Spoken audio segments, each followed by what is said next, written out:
Olá, pessoal. Bom dia. Sejam bem-vindos para a terceira aula do Preparatório OBFEP. Nesta aula de hoje, nós teremos como tema, escalas termométricas e dilatação térmica.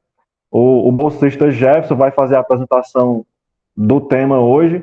E hoje nós temos a participação da professora Kílvia, onde ela irá resolver as questões que caíram, na OBFEP em edições anteriores. Desde já a gente pede desculpas pelo atraso, tá? E boa aula hoje, tá certo? Passo aí para a Kílvia, para Jefferson. Já podem começar a apresentar o slide, né? Pronto. Oi, galera. Sou a professora Kílvia. Vamos dar início. Eu vou botar aqui para apresentar a tela, aqui os slides. Tá aqui uma janela.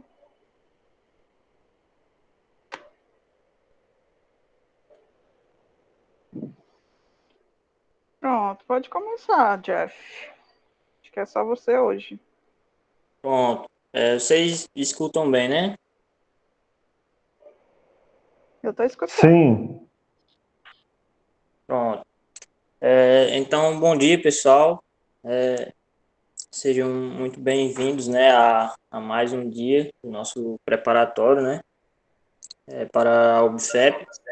Eu me chamo Jefferson Bernardo, né, e diante, né, e mais essa atividade, né, sob a supervisão do professor Marcelo Nobre, a gente vai dar continuidade aqui no conteúdo. Hoje iremos abordar, né, escalas termométricas e dilatação térmica, né? E vamos dar início aqui, né? Infelizmente a Pamela, né, que é minha companheira, não pôde comparecer hoje, né, mas vamos tentar dar continuidade aqui ao conteúdo. Pode prosseguir, Kiko. Pronto, então vamos partindo aqui de alguns conceitos iniciais, né? A gente, para tratar, né, sobre essa questão das escalas termométricas, né, é importante que a gente atente, né, a alguns outros conceitos, né, que são de suma importância, né, para o nosso entendimento sobre o assunto explicitado, né. Então, partindo disso, né, a gente tem como forma inicial a abordagem do conceito de temperatura, né. Então, como vocês podem ver aí no slide, no nosso dia a dia, né, é comum, né, a gente encontrar, né, algumas associações, né. Então, quando um dia está, né, a temperatura do ambiente está elevada, a gente costuma associar, né, esse fator com calor, né. Então, é comum a gente escutar, né, o dia está muito quente, né, está fazendo muito calor, né. Já quando em outra situação semelhante, né, quando o dia, né, está com a temperatura, né, do ambiente está mais baixa, por exemplo, a gente, né, algumas pessoas costumam associar essa baixa temperatura ao frio, né. Então a gente, algumas pessoas associam, né, a questão da temperatura, né, muitas vezes ao calor e ao frio, né. Às vezes, creio que por desconhecer de fato, né, a definição física realmente do que seria temperatura. Então, dando prosseguimento, ela pode seguir aí, professor. Então, mas e afinal, né, qual a definição física de temperatura, né? A temperatura, ela está muito associada, né, ao estado físico, né, estado térmico, na verdade, que se encontra determinado corpo, né? Então, a temperatura, né, ela vai ser uma grandeza que irá definir esse estado térmico, certo? Dos corpos. E também, né, ele está muito associado, né, a questão da temperatura está muito associada ao grau de agitação, né, das moléculas do corpo, né? Então, como a gente pode ver, né, a gente tem o esboço nessas imagens, né, onde inicialmente a gente encontra, né, um corpo sólido, né, a representação molecular, né, de um corpo sólido, onde as suas moléculas, né, como vocês podem perceber, estão mais juntas, né, e sem a presença de tanto movimento, vamos dizer assim, né, imagina, né, que elas estão paradas sem tanta movimentação. No segundo caso, né, a gente tem a representação, né, molecular, né, da água, por exemplo, né, de um corpo líquido, em seu estado líquido, onde as moléculas elas já se encontram um pouco mais afastadas de si, né? Então houve uma movimentação das mesmas, né? Imagine que há uma movimentação maior das mesmas em relação, né, ao início, né? Que em relação, né, ao seu estado sólido, certo? No terceiro caso, a gente já tem, né, no caso, uma temperatura mais alta, que seria a representação, né, de um gás ou vapor, né?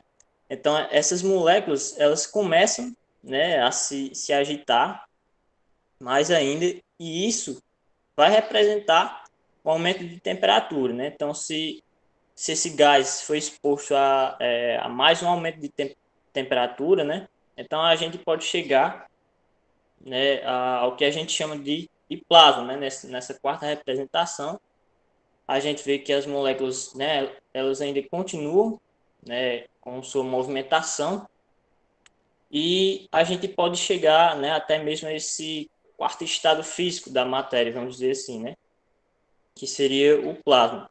Então, a temperatura ela está muito associada também nessa questão da energia, né, da movimentação das moléculas de um corpo, né?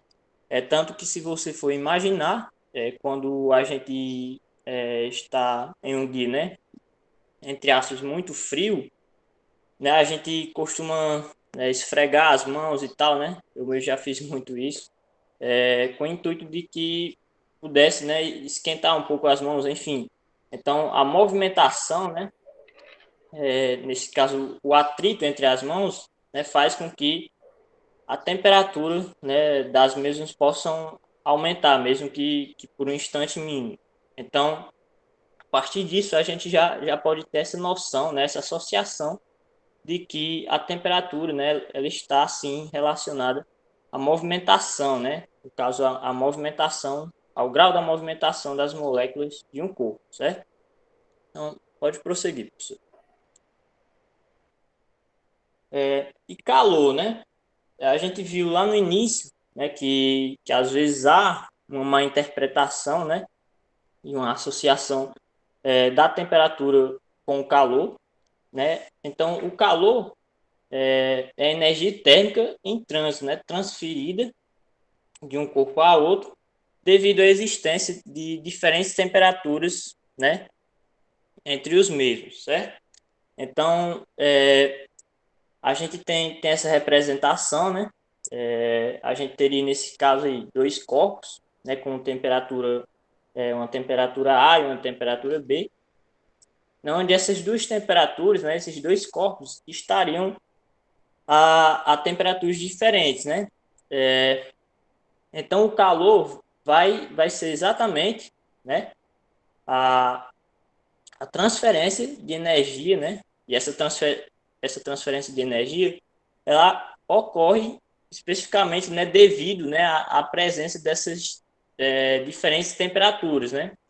Então, aí a gente tem a representação, né, de que a energia teria sido transferida, né, entre esses dois corpos, até que chegou-se, né, a um momento em que as temperaturas, né, de ambos fossem iguais, né?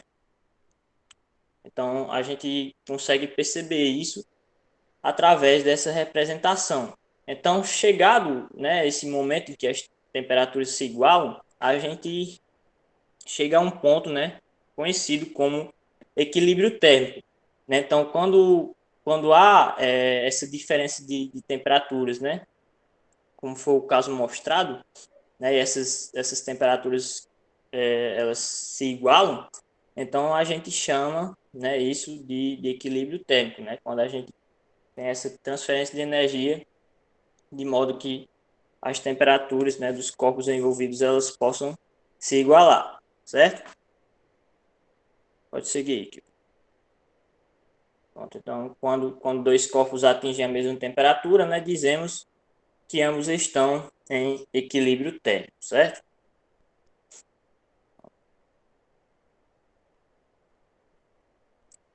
Pronto, então a gente tem aqui um caso bem comum, né? Quanto a medição de temperatura. A gente vai adentrar aqui agora já nessa parte, né, da questão da medição.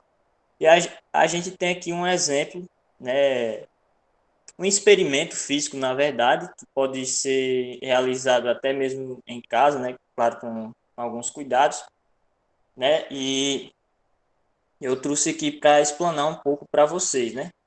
Então, através de um determinado experimento de física, né, Felipe, que esse rapazinho aí, ele busca conhecer um pouco mais sobre a sensação térmica através do tato, né? Então, a gente tem aí na representação, né, através dessa imagem, três recipientes, né?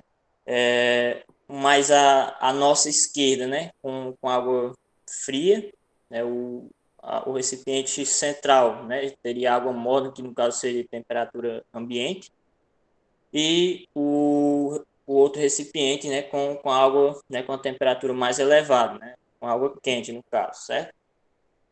Então, em primeiro momento, né, ele coloca suas mãos, né, direita e esquerda nos recipientes contendo água fria e quente, né, respectivamente. Então, após 30 segundos, né, o Felipe ele resolve colocar, né, as duas mãos ao mesmo tempo dentro do recipiente com água morna, né, que no caso estaria a temperatura ambiente. Né? Então, está o Felipe, né, colocando suas mãos, né, no recipiente central, né, a temperatura ambiente. E aí fica aquela dúvida, né? O que acontecerá nessa situação, né? Será que o Felipe ele vai conseguir ter, né, uma exatidão, né, uma sensação precisa da temperatura da água, né, que estaria a temperatura ambiente, né? De antemão, né, eu já posso afirmar que não, né? Que, na verdade, ao fazer esse experimento, né, ele não vai conseguir, né, exatamente, e essa é a proposta, né, entender que através do tato, né, nós não conseguimos ter, né, uma medição precisa, né, da temperatura. Né? Então, claramente, ele iria ficar, né, um pouco desnorteado quanto a essa temperatura, né, devido a esse experimento, né, que inicialmente ele põe suas mãos, né, em água fria e quente e depois põe em contato com água morna, né. Então, inicialmente ele vai, né, ver que ele não vai conseguir, na verdade, ter uma exatidão, né, nessa apenas com o tato, né, em relação à temperatura, né. Então, pode seguir, professor. Pronto. Então, vamos adentrar mais adiante, né, na questão da medição de temperatura, certo? Como vimos anteriormente, né, não há como medirmos diretamente a energia de agitação das moléculas de um corpo, né? Então, como que a gente vai, né, consegue realizar medições de temperatura, né? Seria impossível? Não, né? Hoje em dia, todos nós sabemos, né, pelo menos é para sabermos, né, para seguir nosso conhecimento, né, que existem instrumentos capazes de nos auxiliar, né, quanto a essas medições, como é o caso do termômetro, né? Então, o termômetro, né, é um instrumento utilizado com a finalidade de medir indiretamente, né, a temperatura de um determinado corpo. Né? Então, a gente tinha acabado de ver, né, que através do tato, não, não é muito bom, né, não existe precisão, né, quanto à medição de temperatura. Então, é necessário que se tenha um instrumento, como é o caso do termômetro, né, que vai fazer uma medida indireta, né, do grau de agitação dessas moléculas. Ou melhor, do grau de agitação das moléculas, né, de determinado corpo em que se deseja, né, realizar a medição, certo? Pode seguir. Aqui a gente tem alguns tipos, né, de termômetro. Né? A gente tem termômetro de gás, né, que ele varia uma faixa, né? Tem deles que conseguem medir até temperaturas de 1.300, 1.400, né, graus Celsius, que é a escala mais utilizada aqui no Brasil, né, a escala Celsius. Né, a gente tem o termômetro digital, hoje em dia, né, principalmente em tempos de corona, a gente vê muito, né, a utilização desse tipo de termômetro, né, que não necessariamente precisa estar em contato direto, né, com o seu corpo, por exemplo, para realizar a medição, né. E a gente tem um tipo mais comum, né, que é o termômetro de mercúrio. Então, mais à frente, a senhora puder passar aí o próximo slide, a gente tem, né, a constituição, né, desse tipo de termômetro, né. Então, basicamente, o princípio de funcionamento, né, desse instrumento, né, é através claramente de um fenômeno também estudado na termologia, né, que é exatamente o que a gente vai ver mais à frente, né, que é a questão da dilatação. Então, né, aí vocês podem ver como é constituído esse tipo mais básico, né, vamos dizer assim, de instrumento, de termômetro. Né, a gente tem o bulbo, né, o bulbo, no caso, seria, né, aquela parte que a gente, quando está em hospitais, por exemplo, né, já que a gente sempre utilizava, né, hoje em dia também tem esses termômetros digitais, então houve, né, uma substituição quanto ao uso desses instrumentos, né, mas quando a gente vai medir o grau de febre, por exemplo, né, os médicos enfermeiros vão medir o grau de febre dos seus pacientes, eles utilizavam bastante desses instrumentos. Então, a gente tem, né, esse bulbo, né, que seria a parte onde entraria em contato, né, com a nossa pele. E dentro, né, no seu interior, essa partezinha aí, né, a gente tem o mercúrio, né, que é exatamente a substância termométrica. E quando entra em contato, né, com nossa pele, ou quando é aquecido, na verdade, né, quando o bulbo é aquecido, ocorre o fenômeno, né, da dilatação, né? Então, como a gente vê mais assim, né, como todo líquido, o mercúrio ele expande na medida em que ele é aquecido, certo? Então, sendo assim, ele se move, né, ao longo do tubo do termômetro, determinando a temperatura, né? Então, a sua taxa de expansão ela é calibrada na escala de vidro, né? E a expansão é linear, né? E pode ser calibrada com precisão. Então, a gente vai ver mais à frente também quanto aos conceitos de dilatação, né? Que a gente tem essa dilatação linear, né? Na prática, não existiria, vamos dizer assim, né? Essa dilatação, mas a gente pode considerar como sendo uma dilatação linear, né? Então, através do aquecimento desse líquido, no caso do mercúrio, a gente tem, né, essa alteração aí, né, nas próprias demarcações, né, do instrumento, né? Então, pode seguir, professor. Pronto, então a gente entra aqui na questão, né, das escalas termométricas em si. Né? A primeira escala, acredito que a mais conhecida entre nós, né, é a escala Celsius, né? Então, a escala termométrica, né, só partindo aqui para uma simples definição, né, a escala termométrica ela é um conjunto de valores numéricos, né, em que cada valor ele vai estar associado a uma determinada temperatura, né? Então, a gente, né, sempre quando estuda física, a gente ouve muito falar, né, de três específicas escalas termométricas, né?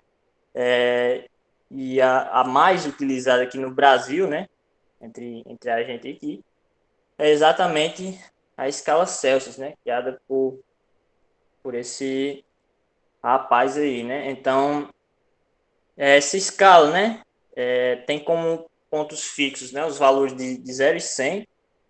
É importante lembrar que, né, no princípio de construção, vamos dizer assim, de uma escala termométrica, né, a gente tem que adotar dois pontos fixos, né? No caso, para essa escala, e usualmente, né, a gente adota dois pontos fixos, né?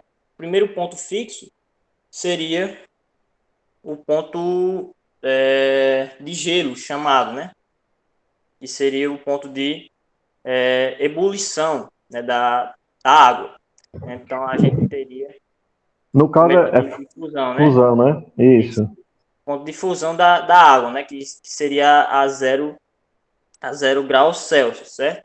E, o segundo ponto, né? O segundo ponto fixo, que é o de 100 graus Celsius, né? Que no caso seria o ponto de ebulição, certo? Então, adotados, né, esses dois pontos fixos, a gente, né, consegue produzir, né, construir uma determinada escala, né? A unidade de medida, né, adotada para esse tipo de escala, né, é o grau Celsius, né, representada por esta definição que como vocês podem ver aí, certo? Pode seguir, professor. Só fazer uma observação, esses pontos, né, eu não sei se Jefferson vai falar ainda, mas esses pontos de fusão e de ebulição, eles dependem da temperatura, né? Então, esses valores, aliás, depende da pressão. Esses valores 0 graus Celsius e 100 graus Celsius, eles são medidos, né, em relação ao nível do mar, cuja pressão é 1 atm. Então, se você estiver num local em que a pressão atmosférica é diferente, então esses valores eles vão mudar, né? Para aquela substância, você vai ter valores diferentes, né? E no caso aí para a água, né, que são esses valores 0 e 100, em outras altitudes, né, que a pressão muda, aí vai ser outros valores. Então, só frisando que esses valores 0 e 100 são medidos em relação ao nível do mar. Pronto, é exatamente como o professor falou, né? Então, dando seguimento aqui, a gente tem aqui a nossa segunda escala, né, que é a escala, né, Fahrenheit. Ela é utilizada, não é muito utilizada aqui no nosso país, né? Aqui no Brasil. Ela é mais utilizada, né, lá nos Estados Unidos, né, e demais, né, e países europeus. Né, os pontos fixos, né, adotados para essa escala, né?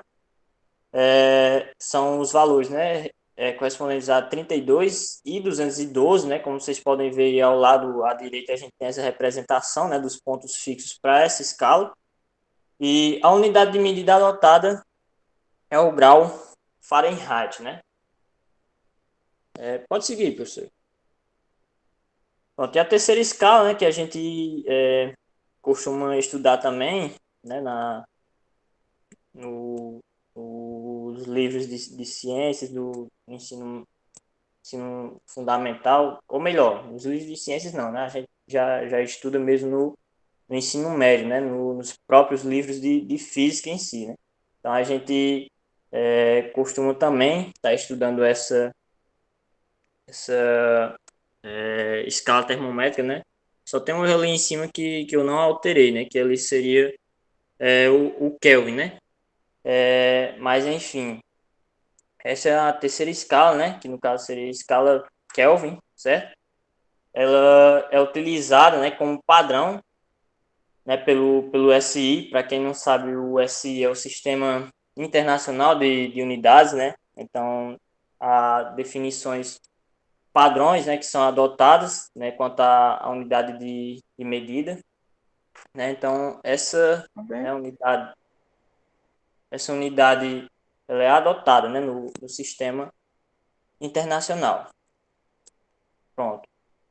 Que está fazendo a correção aí, né? Eu também não tinha me atentado, que exatamente nessa questão, né? Que os pontos fixos, né? Para esta escala, né? São os valores, né? 273 e 373, né? Como bem explanado aí pela professora, e que está representado, né? À direita, né? Nesse esboço do nosso termômetro, certo?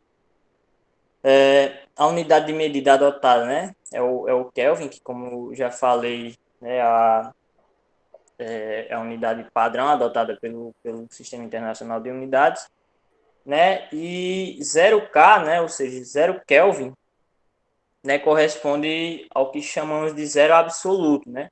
Então, essa temperatura, né, de 0 Kelvin, né, seria, em teoria, né, a menor temperatura, né, ao qual um corpo poderia chegar, né?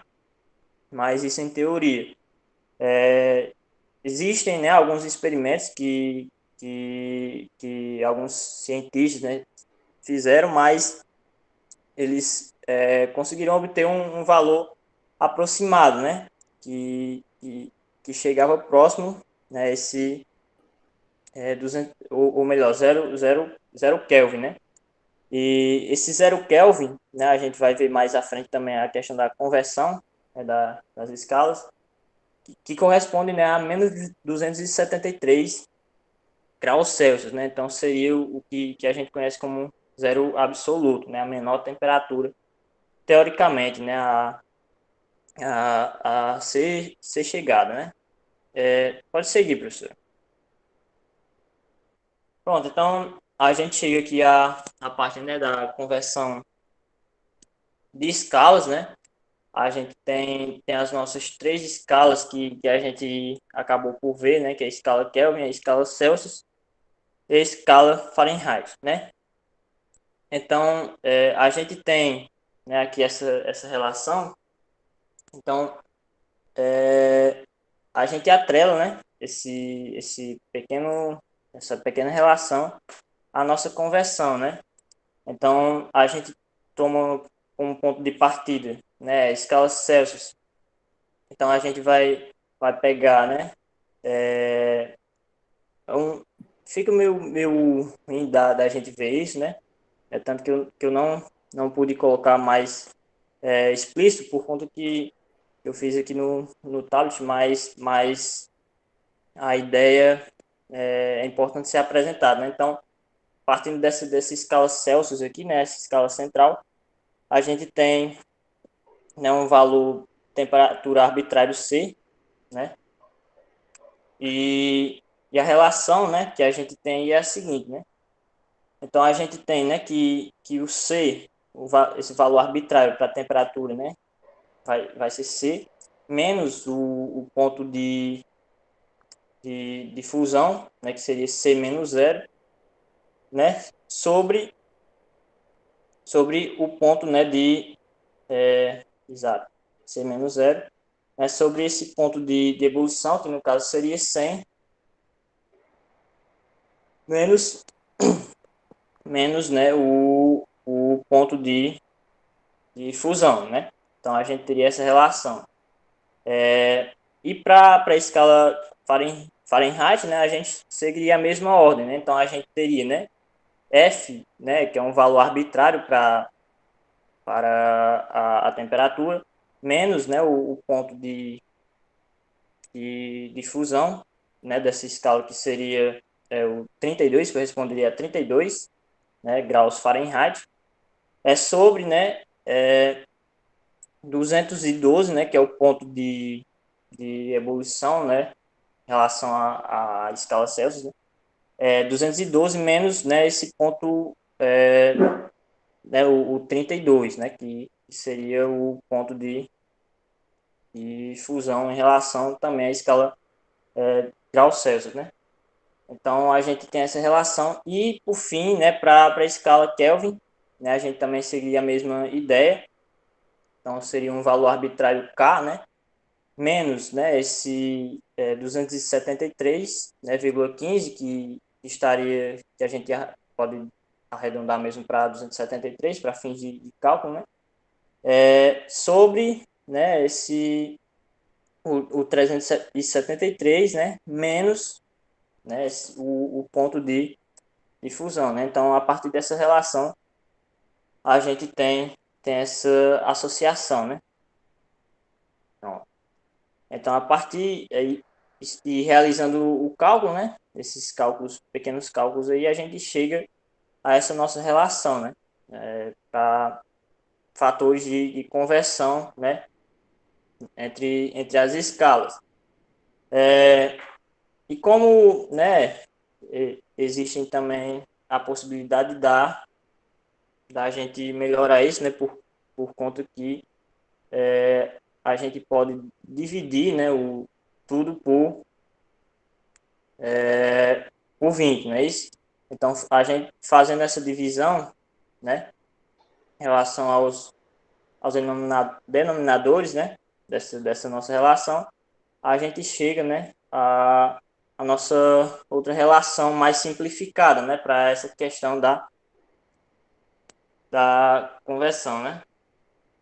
Pronto. Pode seguir, professor. Pronto, aí a gente tem também nessa relação para variação de temperatura, né? Onde esse símbolozinho, o triângulo, né? Seria no caso o delta, seria, né, essa representação de variação de temperatura. Então a gente segue essa lógica, né? Então a gente tem que essa variação de temperatura, ela vai estar associada também, né, a essa taxa, né, entre o ponto de ebulição e o ponto de fusão, né? Então, para cada um a gente vai ter essa relação, né? No caso, para a escala Celsius, a gente teria, né, um ΔC, né, sobre esse valor, né, 100 menos o zero, que seria pronto, essa correspondência aí, né? E a gente segue essa mesma ideia, né, para as outras escalas também. Então, fazendo essa diferença, né, entre o ponto de fusão e o ponto de ebulição, né, a gente vai ter esta relação, né, mencionada. Então, se puder seguir, professor, só para... Pronto. Aí, mais uma vez, né, a gente tem essa relação, né, a gente faz aquela simplificação, né, através da simplificação matemática, a gente chega a essa nossa relação mais simplificada, né, para essa questão da variação de temperatura, certo? Então, pode seguir, professor. Aqui a gente já entra na questão da... Jefferson, vou só fazer um complemento aí, pode botar certo. O slide. Essas relações matemáticas, né, de conversão de temperatura e também de variação de temperatura, essas relações elas só podem ser demonstradas, né, porque a gente verifica que a variação do comprimento aí, no caso da altura do mercúrio, por exemplo, né, nesse termômetro, a variação da altura do mercúrio com a temperatura é uma variação praticamente linear. Então, a variação de temperatura, né, a temperatura em si, ela é proporcional ao comprimento aí do líquido, né? Então, dessa forma, é uma relação praticamente linear, e por isso que você pode fazer a proporção entre esses segmentos. né? Então, a gente pode fazer esses cálculos por causa disso, que a temperatura ela varia linearmente com o comprimento, tá certo? Só essa colocação que eu queria fazer. Outra coisa é que a variação do Celsius vai ser a mesma da variação do Kelvin, ok? Eles vão ter, vai ser a mesma variação, só vai mudar em relação a Fahrenheit. Você percebeu aqui pelas equações. O delta C vai ser igual ao delta Kelvin. Exatamente, Calculação né? importante. Pronto, com certeza. Né? Então, feita a explanação aí, né, pelos nossos queridos professores Marcelo e Kio, a gente dá continuidade aqui, né? Então, a gente, para não perder muito tempo, né, que a gente está chegando à nossa parte final do tempo, eu acredito. Então, eu vou tentar ser mais breve aqui, certo? A gente vai adentrar aqui, então, no conceito, né, os conceitos iniciais sobre dilatação térmica, né? É comum, né, a gente associando mais uma vez, né? E claro que a gente tá falando, né, um conteúdo que envolve muita a temperatura, né? Então, claramente a gente não tem como fugir, né, dessas analogias, né? Então, essa ideia que eu trouxe é só para fins de analogia mesmo, né? Não, não, não se situa em tanto assim nela, né? Que é só para fins de analogia, né? Então, a gente pode imaginar o seguinte, né? Que é quando a gente, né, tá com frio, né? Nossos corpos, né? Eles tendem, né, a querer se encolher, né? Então, a gente tem essa representação aí, né? De um rapaz que aparentemente está com bastante frio, né? E ele já, né, a gente já percebe que ele está todo encolhido, né? E quando a gente tem a situação contrária, né, quando a gente tá com muito, entre aspas, calor, né, que no caso estaria atrelado, né, esse termo, né, que está calor não seria fisicamente correto, né? Mas a gente considerando, né, que estaríamos em um dia, né, em que a temperatura, né, do ambiente estaria bem elevada, né?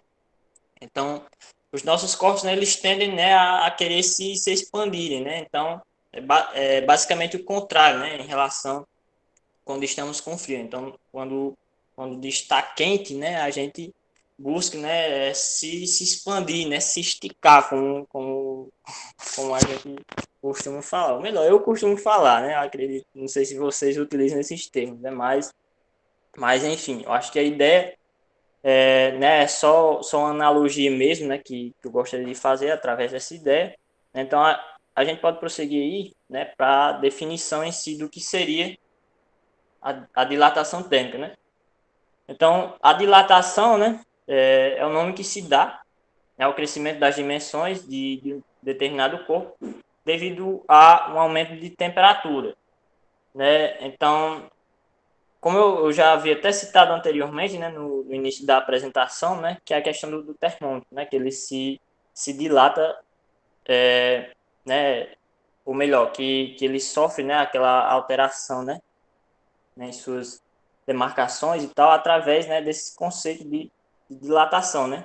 Então a gente tem exemplos aí no cotidiano, né, que são utilizados esses conceitos, né, de dilatação, né, e a gente vê, né, os trilhos de trem, né, são exemplos, né, de atuação, né, desse conceito, né.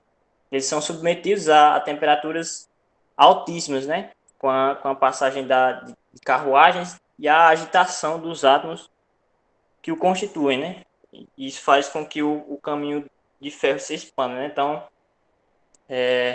se vocês, né, puderem pesquisar depois, não sei, mas as linhas, né, de trem, elas são deixadas, né, um formato meio curvado, né, de forma proposital, né, porque realmente, através do conhecimento físico, né, a gente sabe, né, que o ferro, né, com aumento de temperatura, ele vai se dilatar, né, e através desse conceito, né, que é utilizado, né, e é atrelado, né, essa questão, né, aos trilhos de trem, e tem outros, né, outras utilidades, vamos dizer assim, no nosso dia a dia, onde é utilizado, né, o conceito, né, de dilatação térmica, como, por exemplo, nas pontes ou até mesmo viadutos, né?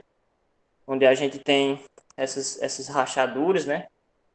Que a gente vê nas pontes, né? Elas também são feitas, né? São deixadas propositalmente, né? Devido à presença da dilatação térmica, né?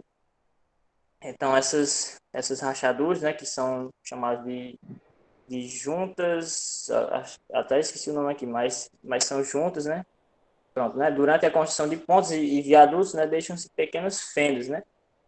Para que essas estruturas possam dilatar quando a temperatura aumentar, né? Sem que aconteçam as rachaduras, né? Então, essas brechas, né? Elas são também deixadas propositalmente, né? Devido a essa dilatação, né? Com o aumento da temperatura, né? Enfim, são alguns, né? Alguns locais, vamos dizer assim, né? Alguns trechos que são atrelados a essa definição, né, de dilatação térmica, onde a gente pode presenciar, na verdade, né, a utilização desse conceito, que na verdade a física está presente em tudo, né, ao nosso redor. Então, que são apenas alguns exemplos, né, que a gente pode ver melhor essa questão, né, do uso desse conceito, né? Então, podemos seguir, Kilvio, para não perder muito tempo. Para complementar, Jefferson, uma Pronto. outras situações que a gente observa também é na cerâmica, né? A cerâmica ela é colocada no piso e entre uma e outra existe uma brecha, né? Existe um espaçamento entre elas, onde a gente coloca o rejunte, né? Então, eles têm esse espaçamento justamente por causa da dilatação térmica. E o rejunte ele é um material que tem propriedades físicas diferentes da cerâmica, justamente para quando houver uma variação de temperatura, né, ela não trincar. E também na odontologia, quando a gente, por exemplo, precisa fazer uma obturação, né, o material que vai ser utilizado na obturação tem que ter propriedades térmicas semelhantes à do dente, para que quando a gente toma algo muito gelado ou muito quente, né, ele não trinque o dente. Então, tem esses dois exemplos, né, e várias outras situações que a gente poderia aqui passar a manhã toda falando, né? Então é isso. Pronto, é isso mesmo. Então, é algo assim bem extenso, né? A questão da utilização desses conceitos, né? Então, são bastante presentes, né? No nosso dia a dia, como explanado aí bem explanado pelo professor Marcelo, né? Então, aqui a gente já adentra, né? Nos tipos de dilatação, né? A gente tem o primeiro caso, né? A gente tem a dilatação linear, né? Que ocorre quando o corpo ele sofre expansão em apenas uma dimensão. Mas como eu já havia falado antes, na prática não existe dilatação linear, né? Nem superficial como a gente vai ver, mas sim volumétrica, né? Porque a dilatação na prática mesmo ela ocorre, né? Ela é de forma volumétrica, certo? Mas a gente, né, estuda também essas questões teóricas, certo? Então a gente tem o nosso primeiro caso, né? Que seria a dilatação linear e o corpo ele sofreria expansão, né, em apenas uma dimensão, né? Então a gente tem a representação, né? A gente tem um corpo aí, né, de comprimento inicial L0, né? E ele é submetido, né? Imagine que ele foi submetido a uma determinada temperatura, né? E ao ser submetido, né? Pronto. Então ele inicialmente, né, estava a uma temperatura T0, né? E ele é submetido a uma nova temperatura, né? Superior a T0. Então, de acordo, né, com essa definição da dilatação linear, a gente tem que esse corpo ele vai sofrer, né, uma alteração no seu comprimento, né? Então, na sua dimensão, né? Então, a gente percebe que inicialmente o comprimento era L0, né? E após, né, sofrer esse aumento de temperatura, o corpo se expandiu, né? Sendo né, o seu novo comprimento determinado por L, né? Então, claramente a gente percebe, né, por esta figura que houve, né, uma expansão no seu comprimento, né, no caso na sua dimensão, né? e esse comprimento, né, se expandiu, né, de forma correspondente, né, esse ΔL, né? Então a gente percebe que esse ΔL representaria nessa essa variação, né, no do comprimento, né, desse nosso corpo em questão, certo? Então a gente tem essa relação, né, que a gente atribui, né, para fins de cálculo, né, para a nossa dilatação linear. Então a gente tem, né, que o nosso ΔL, né, que seria o comprimento, né, final menos o comprimento inicial, né, vamos dizer assim, do nosso corpo, seria igual, né, ao nosso L0, que seria exatamente o comprimento inicial, né, antes de sofrer um aumento de temperatura, multiplicado, né, por um fator alfa, né, que está ligado, né, na verdade é um coeficiente de dilatação linear, certo? Vezes o delta T, né, que seria a variação de temperatura, né, como mostrado pela professora, né, delta T corresponde à temperatura final menos a temperatura inicial, né? Como falei, esse alfa, né, esse fator alfa, seria o coeficiente de dilatação linear, certo? É importante a gente saber também, né, que essa dilatação, ela ocorre diferente, né, quando a gente trabalha com materiais diversos, né? Então, esse coeficiente também, né, é atrelado a essa questão, né, de que existem diferentes tipos de materiais, né? E então a gente tem, né, esse coeficiente atrelado exatamente a isso, né? Então, os corpos, eles não se dilatam, né, da mesma maneira, né? Vamos dizer assim. Então, existe também essa questão, né, a ser mencionada, né? Então, pode seguir, professor. No caso que a gente teria, se puder riscar lá em cima também, que é a dilatação superficial, né? Superficial, certo?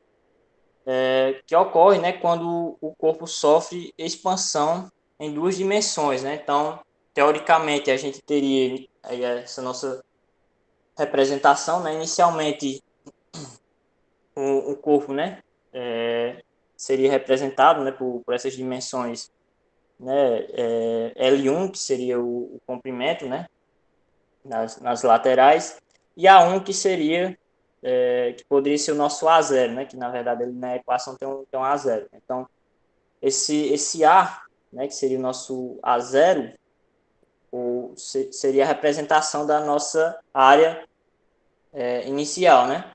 Então, se a gente tiver como base esse corpo em questão, né, a área inicial seria exatamente L1, né, vezes L1, né, que é a área de um quadrado, então L1 ao quadrado.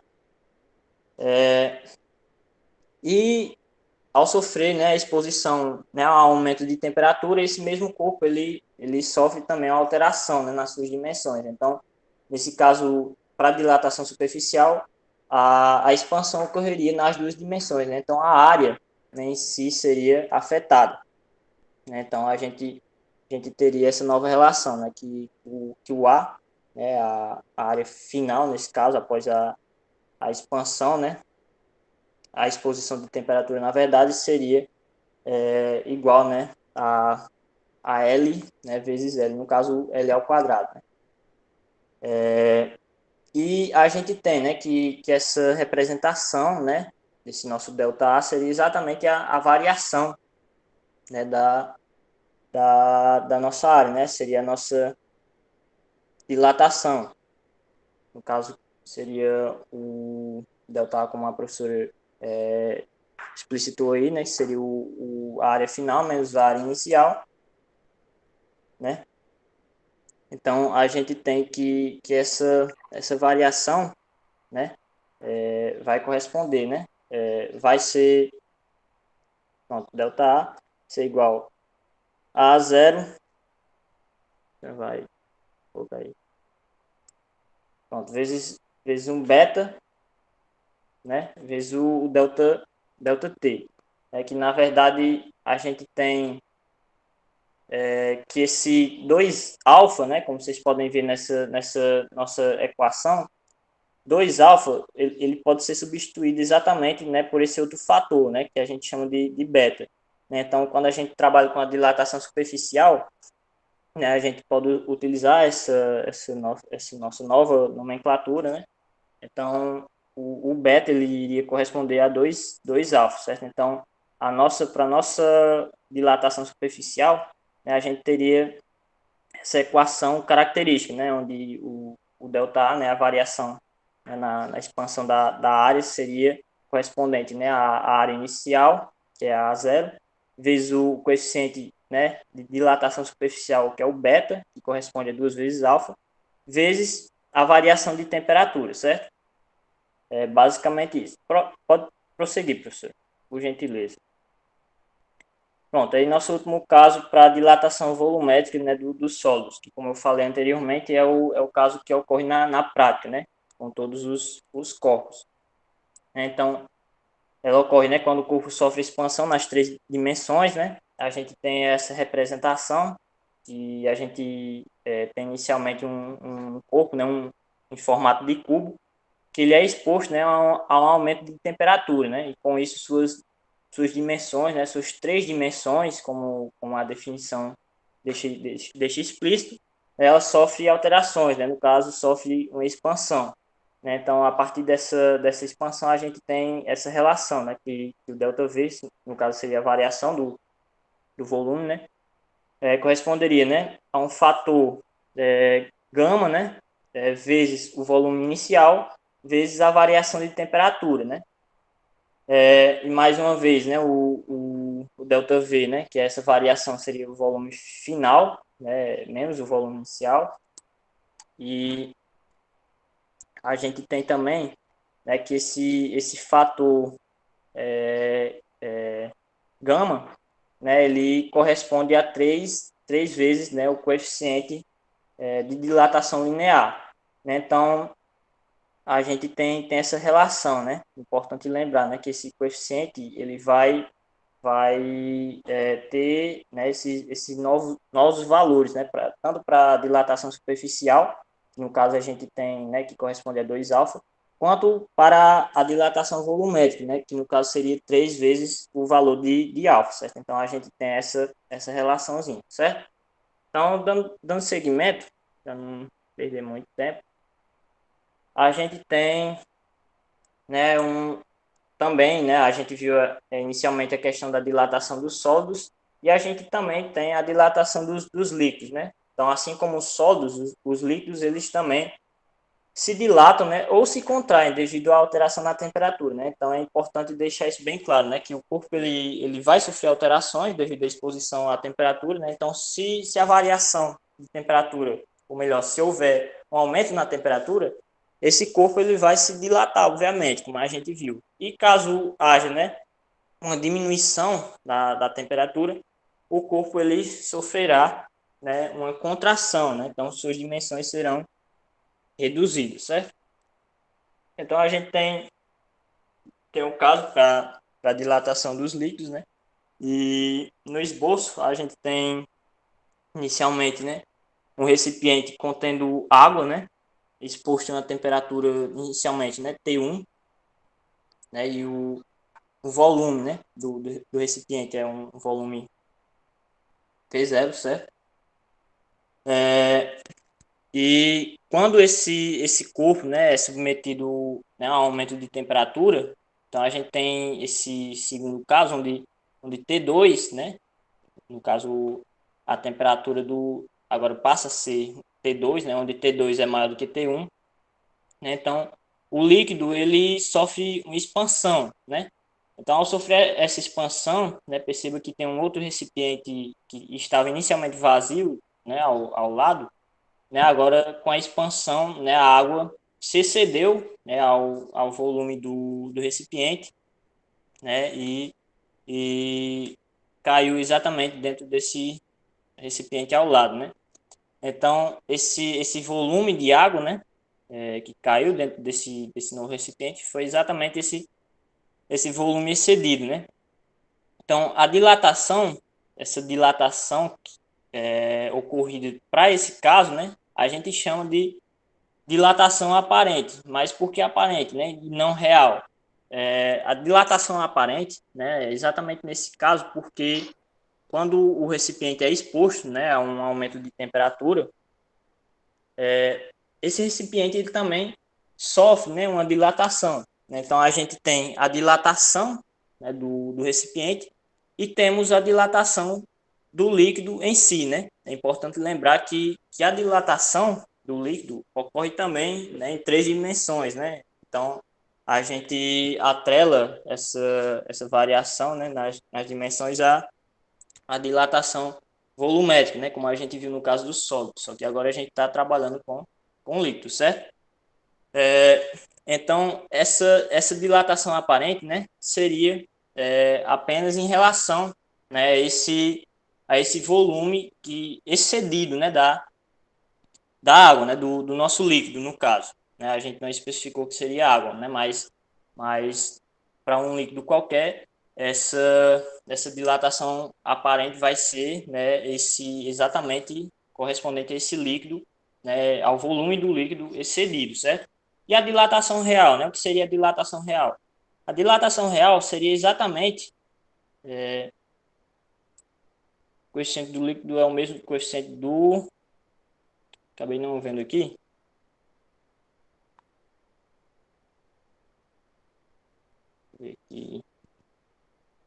É sim. No caso, a pergunta é: o coeficiente de dilatação do líquido é o mesmo coeficiente volumétrico? É Pronto. sim, tá certo? O símbolo Isso, gama, exatamente. exatamente.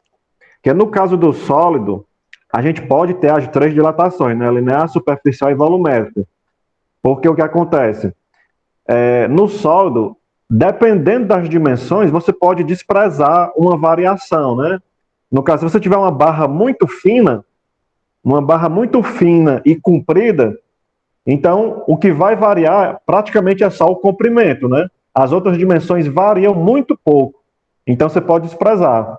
Já no líquido, você vai ter a variação sempre do volume, certo? Então, dilatação volumétrica em qualquer situação, sólido ou líquido, vai ser gama. Pronto, então é isso mesmo. Bem explanado aí mais uma vez pelo nosso professor Marcelo, né? Então, dando continuidade, né? Como eu estava falando, a questão da dilatação real, né? A dilatação real, ela vai ser exatamente essa relação, né?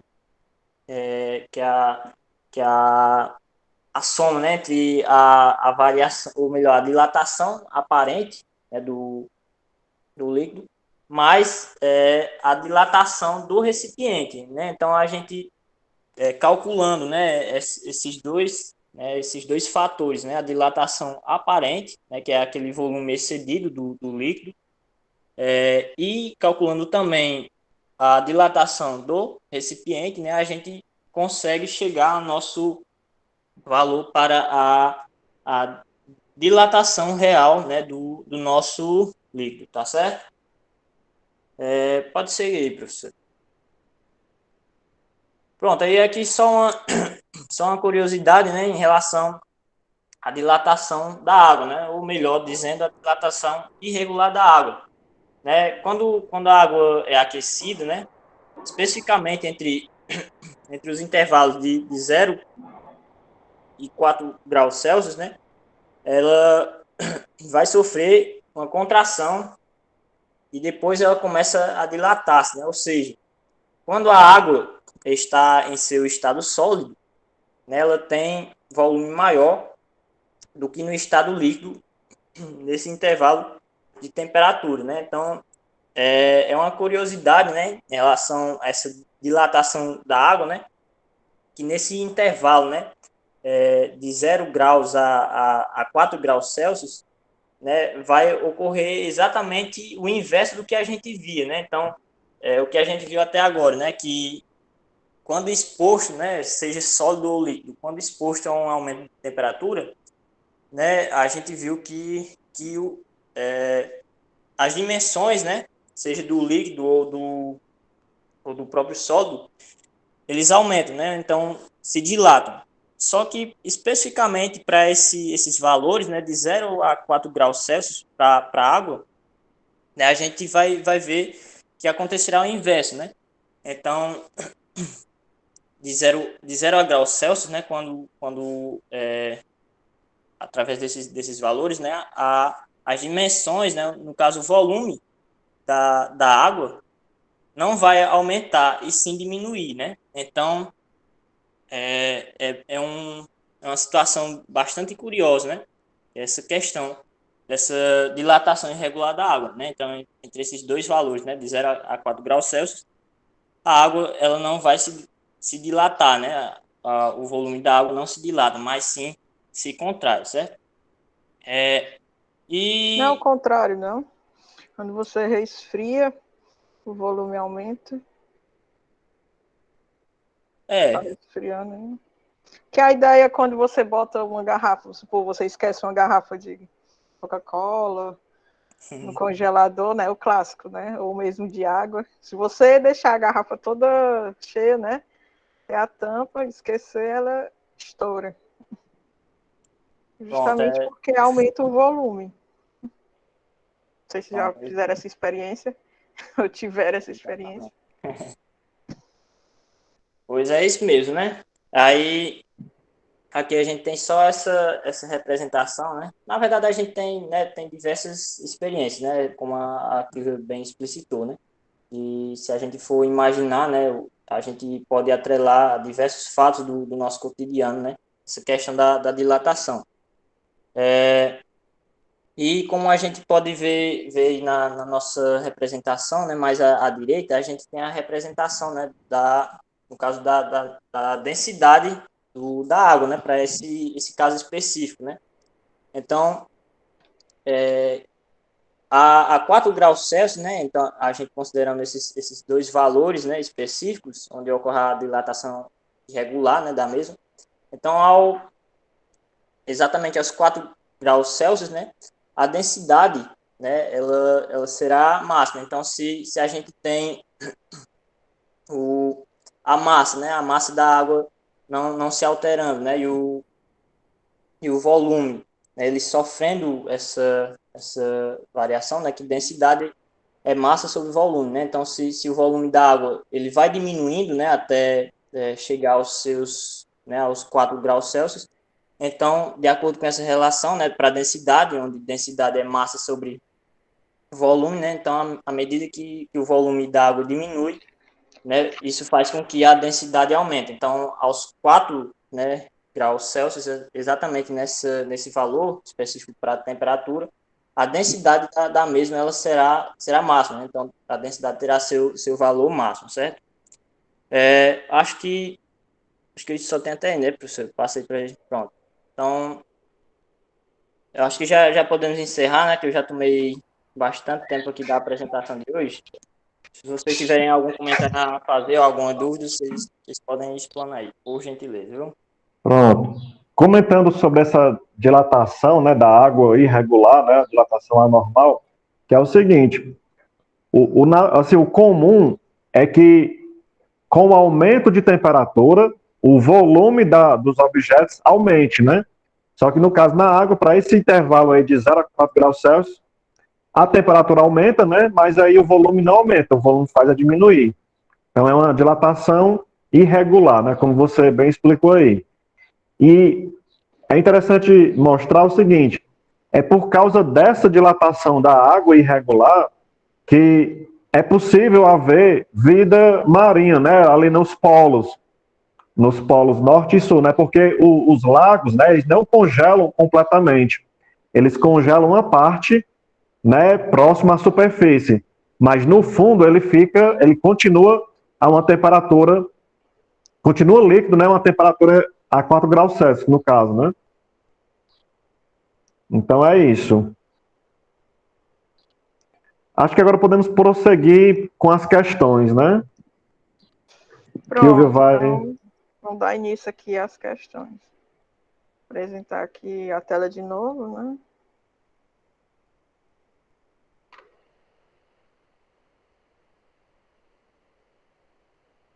Pronto. As questões aqui dessa parte de temperatura, né? O Marcelo escolheu. São bem simples, basicamente de conversão de temperatura. Então, vamos dar início aqui. Essa questão é de 2019, né? Da prova de 2019, diz o seguinte. Uma família de Porto Alegre, Rio Grande do Sul, poupou dinheiro durante anos para fazer uma grande viagem pelo Brasil, no intuito de conhecer suas maravilhas. Adriana e Carlos, os filhos do casal Almeida, ficaram responsáveis pela escolha dos lugares. Eles escolheram, em primeira parada, a cidade mais fria do Brasil, que é Uropema, no estado vizinho. Nessa cidade já foi registrada uma temperatura de 15,8 na escala Fahrenheit. Sabendo que menos 32 graus Fahrenheit equivale a 0 graus Celsius e 212 Fahrenheit equivale a 100 graus Celsius, determine a menor temperatura registrada no Brasil, ok? Só que agora na escala Celsius. Então, o que é? Ele conta uma história de um casal que vai passear pelo Brasil. E eles vão para a cidade mais fria, cuja menor temperatura, ok? É 15,8 Fahrenheit. Então, ele tem uma temperatura, ok? Ele registrou essa temperatura de 15,8 graus Fahrenheit. Só que agora ele quer saber essa temperatura em Celsius, ok? Que seria a menor temperatura. Então, o que é que você vai fazer? A gente pode pegar e aplicar diretamente na fórmula. O que o Jeff falou, eu tenho uma temperatura de Fahrenheit, menos 32, quem lembrar a relação da temperatura de Fahrenheit e Celsius seria essa aqui, ok? Essa seria a equação. Se você não se lembrasse, você poderia deduzir ela, ok? Mas, basicamente, a gente pode lembrar, inclusive, se tiver a de Kelvin, né? Seria menos 273 sobre 5. Pronto. Essa é a equação que vocês têm que lembrar para fazer essa conversão. No caso aqui vai ser só Celsius e Fahrenheit. Então, eu substituo. Essa aqui seria a temperatura de Fahrenheit, ok? Aí eu substituo na fórmula. 15,8 menos 32 sobre 9 seria igual à temperatura C. Essa seria a temperatura Celsius equivalente a essa temperatura Fahrenheit. É isso que essa questão quer que vocês encontrem, que vocês determinem. Tudo bem? Aí só substituir na fórmula. Eu faço essa subtração, 15,8 menos 32, que daria menos 16,2 sobre 9, TC sobre 5. Aqui eu faço os meios pelos extremos, ok? Aí vai dar o quê? 9TC é igual a menos 81. 15,16,2 menos 81. Então, TC é menos 81 sobre 9, que vai dar menos 9. Ou seja, a menor temperatura já registrada aqui no Brasil é menos 9 graus Celsius. Bem baixo, né? Qual a alternativa? Letra C. Menos 9 graus Celsius. Então, basicamente, é aplicar essa fórmula aqui e descobrir essa temperatura de Fahrenheit em Celsius. Alguma dúvida? Espero que não. Dando continuidade. Vamos para a segunda questão, também da prova de 2019. Diz o seguinte. A viagem de volta a Porto Alegre foi feita em um Boeing 767. De acordo com a pesquisa de Adriana, as asas dessa aeronave possuem uma área total de 300 metros quadrados. Quando levantou o voo em Manaus, a temperatura media 32 graus Celsius. Durante o voo, a temperatura no ar externo do avião é 2 graus Celsius, que já teve uma variação de temperatura. A couraça desse avião era feita de um aço, cujo coeficiente de dilatação linear media 12 vezes 10 a menos 6 graus Celsius a menos 1. Ou seja, ele dá esse coeficiente de dilatação da asa aqui do avião. Qual é a contração da asa desse avião durante o voo, comparado com a situação que estava em Manaus? Então, o que essa questão quer?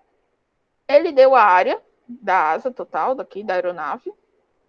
E essa aeronave, antes de levantar voo em Manaus, estava a uma temperatura de 32 graus Celsius, seria a temperatura inicial. Primeira coisa que você vai fazer é pegar os dados da questão. Eu sei que eu tenho uma área inicial de 300 metros quadrados, ok? E, né, e uma temperatura inicial, que é a temperatura quando ele estava em Manaus, de 32 graus Celsius, antes de levantar voo. Quando ele já está no ar, ó, durante o voo, quando ele está lá em cima, a temperatura lá, externa ao avião, é 2 graus Celsius. Ou seja, seria uma temperatura final. 2 graus Celsius. E ele também dá o quê? Ele dá o coeficiente de dilatação linear. Muito cuidado aqui, que como falou, tem 3 coeficientes. Tem o alfa, o beta e o gama. Normalmente o alfa é linear. O beta é o da área superficial. E o gama é do volume. Ok? Então, ele deu esse alfa, que é 12 vezes 10 a menos 6 graus Celsius a menos 1.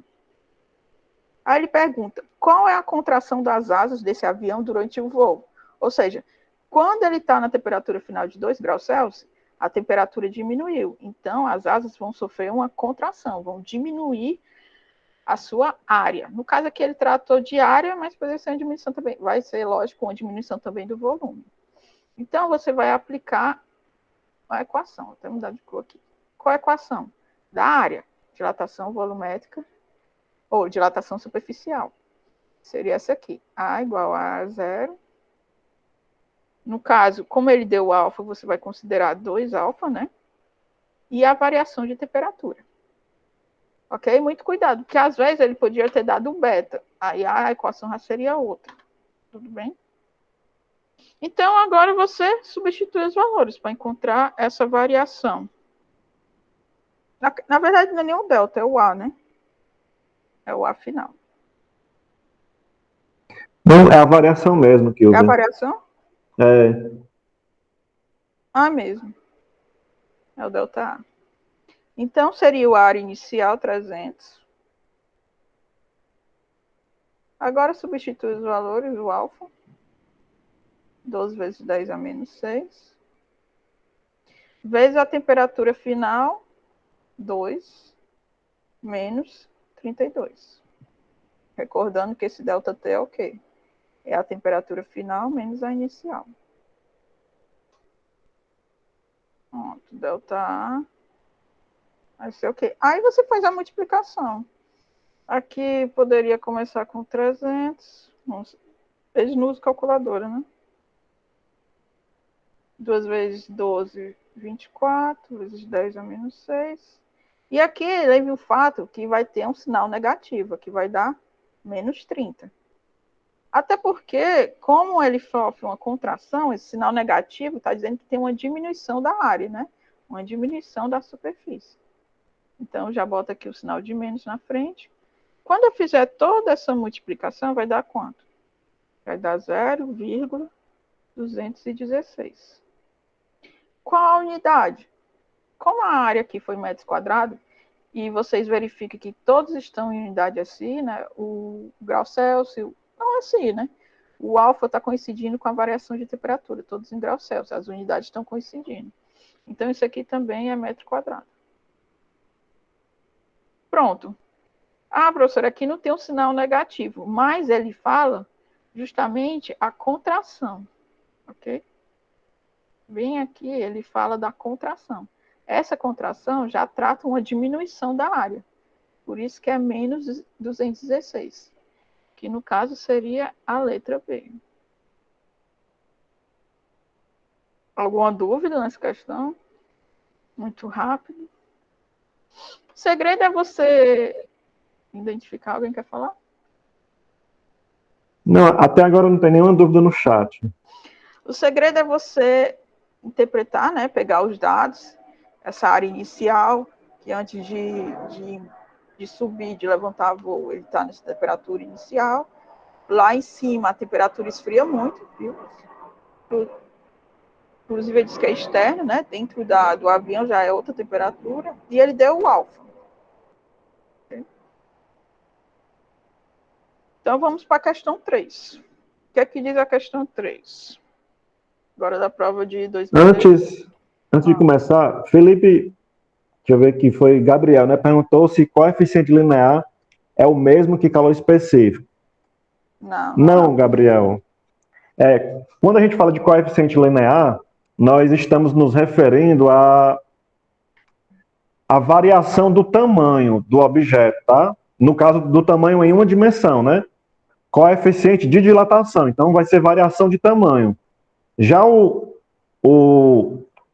calor específico, ele vai estar associado com a quantidade de energia que ele recebe, com a quantidade de calor que ele recebe, com a variação de temperatura. Então vai ser outra grandeza, né? No caso, o coeficiente de dilatação, ele vai relacionar o quê? Temperatura e tamanho. E o calor específico vai relacionar o quê? Quantidade de calor com temperatura, tá? Então, basicamente, essa é a diferença. Tem outras grandezas envolvidas, mas a gente vai ver isso na próxima semana, tá?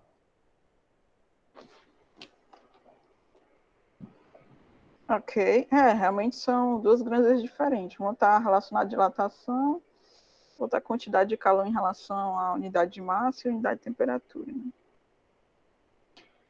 Sim, né? Questão 3. O que é que diz? Na casa de Mateus, havia um termômetro preso na parede, contendo a escala Celsius ao lado da escala Fahrenheit. Essa figura bem aqui. Okay? O que facilita as correlações entre elas.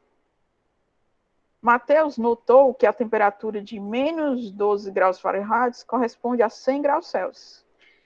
Talvez seja essa aqui, né? Acho que nem tem aqui na figura. Então, aí, o que é que ele diz mais? E que a temperatura de 50 Fahrenheit corresponde a 10 graus Celsius. Todas as temperaturas possuem indicações diferentes para essas escalas, exceto uma. Que temperatura é essa? Ou seja, ele deu duas correspondências. Ele disse que 212 Fahrenheit corresponde a 100, que são as temperaturas de ebulição, né, da água, e que a temperatura de 50 graus Fahrenheit corresponde a 10 graus Celsius. Então, esse termômetro aqui, essa escala, normalmente é só, como é que se diz, um líquido, aí ele já dá a escala tanto em Celsius como Fahrenheit, um duplo termômetro, né? Aí ele diz que essas escalas todas são diferentes, essas indicações, essas temperaturas. Só que, exceto uma, ou seja, existe uma temperatura em que o valor do grau Celsius é o mesmo do Fahrenheit, ok? E aí são temperaturas iguais. E é justamente o que ele quer saber, que temperatura é essa? Quando é que a temperatura em Celsius vai ser a mesma temperatura em Fahrenheit? Ele diz, todas as temperaturas possuem indicações diferentes para essas escalas, exceto uma. Ou seja, existe uma temperatura que eles vão ter o mesmo valor numérico. Que temperatura é essa? Como é que eu vou descobrir? Eu vou aplicar a fórmula. Ok? Tudo bem? Qual a fórmula? Aquela mesma. TF menos 32 sobre 9 é igual a temperatura Celsius sobre 5. Aí o que é que eu vou fazer? Eu vou pegar, se TC é igual a TF, eu vou chamar só de T. Tzão. Aí eu substituo aqui na fórmula. Você poderia também chamar de X ou outra letra que você queira. Pronto, agora eu faço os meios pelos extremos. Vai dar 9 vezes T é igual a 5 vezes T menos 5 vezes T, que é 160. Passando para o outro lado, 5T negativo, ok? É igual a menos 160. O Tzão vai ser menos 160 dividido por 4. Quanto é que vai dar isso aqui? Menos 40. Menos 40 o quê? Tanto pode ser menos 40 graus Celsius, como menos 40 graus Fahrenheit. Essa é a temperatura que eles vão ter o mesmo valor numérico. E no caso corresponde à letra C. Ok? Então, basicamente, era isso. Você encontrar a relação em que as temperaturas vão ser iguais. Ok? Alguma dúvida até aí? Vamos para a questão 4. O que é que diz a questão 4? Da prova de 2016.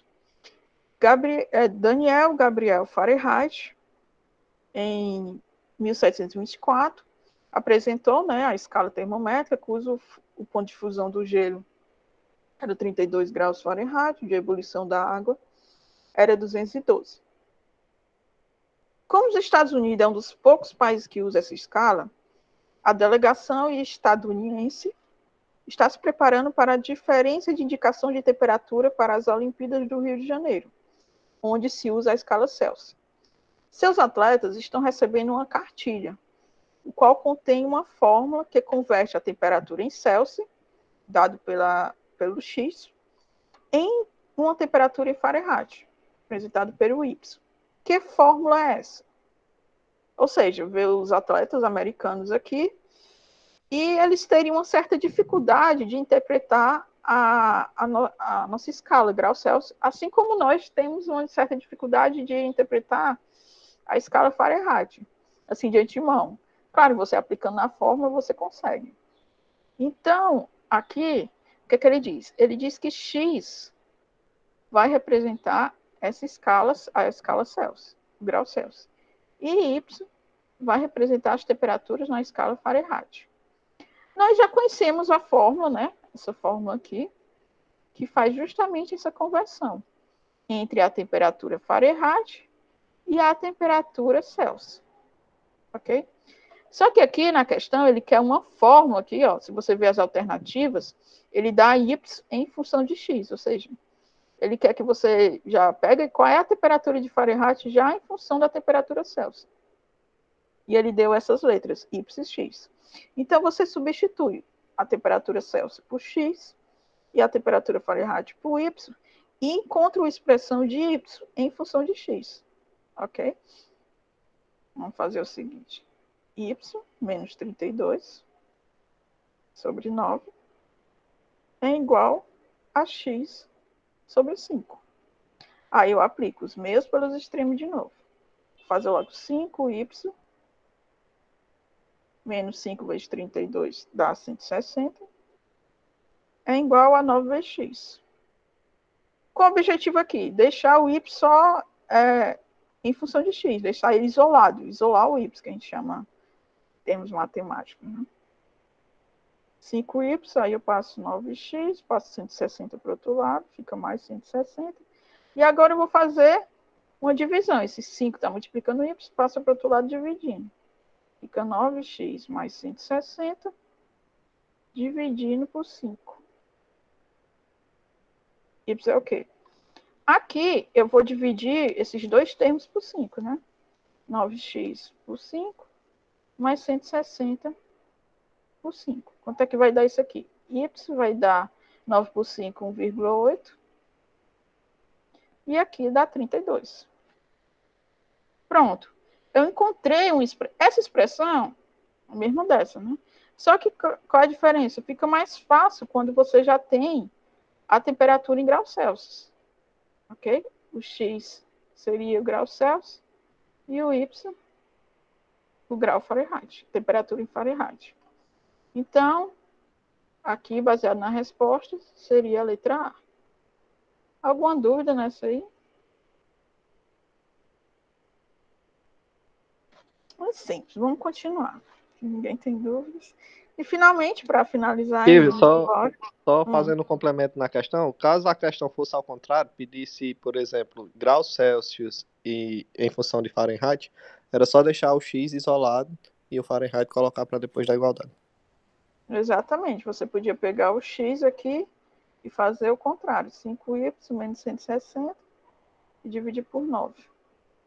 Exato. Aí já seria deixar o x isolado. A gente isolaria o x. Muito bem comentado, senhor Felipe. E finalmente a questão 5, né? Para irmos embora. O que é que diz? A escala termométrica adotada na Inglaterra foi criada pelo inglês Fahrenheit. Já na França e no Brasil, foi utilizada a escala criada pelo francês Celsius. Para a escala criada pelo inglês, o gelo derrete a 32 graus Fahrenheit e entra em ebulição a água a 212 graus Fahrenheit. Os atletas ingleses da maratona se preocupam muito com a temperatura do Rio de Janeiro em agosto, foi o mês da Olimpíada de 2016, pois ficarão muito tempo submetidos às condições do ambiente. Os dados meteorológicos indicam que no Rio, no horário da maratona, a temperatura média será de 10 graus Celsius. Para entender o que isso significa, os ingleses precisam converter esse valor para a escala Fahrenheit. Qual o valor dessa temperatura feita a conversão? Ou seja, os atletas ingleses estão acostumados com a escala Fahrenheit e eles precisam conhecer a temperatura na hora da maratona para se preparar, alguma coisa assim. E aí, pela informação, a temperatura na hora lá da maratona que eles vão correr vai ser 10 graus Celsius. Então, para os atletas entenderem que temperatura é essa, eles precisam conhecer na escala Fahrenheit, que eles já estão acostumados. Então, você tem que transformar isso aqui, essa temperatura de 10 graus Celsius, para a escala Fahrenheit. Em vez de usar a fórmula clássica, vamos pegar a fórmula que a gente viu na questão anterior, que é y igual a 1,8 mais 32. Para facilitar, eu posso botar TF é igual a 1,8 TC mais 32. É a fórmula que a gente viu na questão passada. Então, eu posso substituir. TF seria 1,8 vezes 10 mais 32. 1,8 vezes 10, 18. 18 mais 32. Ficaria até mais fácil, bem mais simples. TF é quanto? 50. 50 graus Fahrenheit. Então, essa questão era basicamente descobrir quanto é 10 graus Celsius em Fahrenheit. Daria, letra D, 50. Então, por hoje é só, pessoal. Era isso as questões que a gente tinha. Você vê que não sei se o Marcelo só pegou as mais fáceis, eram as que tinha. Mas são questões bem simples, ok? Basicamente de conversão. Se você não lembrasse a fórmula, quase todas as questões ele deu as relações, ok? Então mas é sempre bom já saber as fórmulas para facilitar. Então, se não tem mais dúvidas, ok? Encerra aí. É isso mesmo, Kilvia. Em relação a esses assuntos, né, as questões elas foram bem simples. Então, todas essas questões, né, foram as que eu encontrei, né, nas provas de 2016 a 2019. Tu não achou nenhuma de dilatação de líquidos? Que eu acho que essa talvez o assunto um pouquinho mais chato. Não teve nenhuma questão de dilatação de líquidos nesse período, né? Então, desses temas aí, pelo menos, né, a prova estava bem simples, né? Uhum. E caiu mais em provas de primeiro ano e segundo ano, né? Uhum. A gente pode perceber isso. De terceiro ano caiu uma questão nessas provas, né? Então é isso, pessoal. A gente está encerrando mais uma aula, né? Mais um encontro aqui aos sábados. Eu gostaria de agradecer aqui a apresentação do Jefferson, né? Foi muito boa a apresentação dele. Agradecer a participação da professora Kilvia, né? Que nos auxiliou nesse dia. E agradecer a vocês que estão aqui nos acompanhando, né? Tá certo? Então, eu desejo aí a todos um ótimo final de semana. Eu passo a palavra aqui para a Kilvia e também para o Jefferson, para eles fazerem as considerações finais. Então, um forte abraço e é com vocês. Agradeço a presença aí dos alunos, a apresentação do Jeff, os comentários aí do Felipe. Qualquer dúvida, estamos aí. Qualquer dúvida, perturba aí o professor Marcelo. E é isso. Jeff? Pronto, então só agradecer, né, a todos que puderam estar aqui, né, mais esse dia de atividades, né, agradecer ao professor Marcelo, à professora Kio, né, por estarem auxiliando aqui, ao Felipe também, né, Felipe, que veio auxiliando também a gente, e no mais a todos, pessoal, né, obrigado pela participação de todos e espero que vocês tenham possam sair daqui, né, com um mínimo de aprendizagem, né, que é o mais importante que a gente possa desenvolver junto, né, essa aprendizagem, né, nos nossos conhecimentos. E é isso, pessoal. Valeu e até a próxima. Até mais, pessoal. Até a próxima.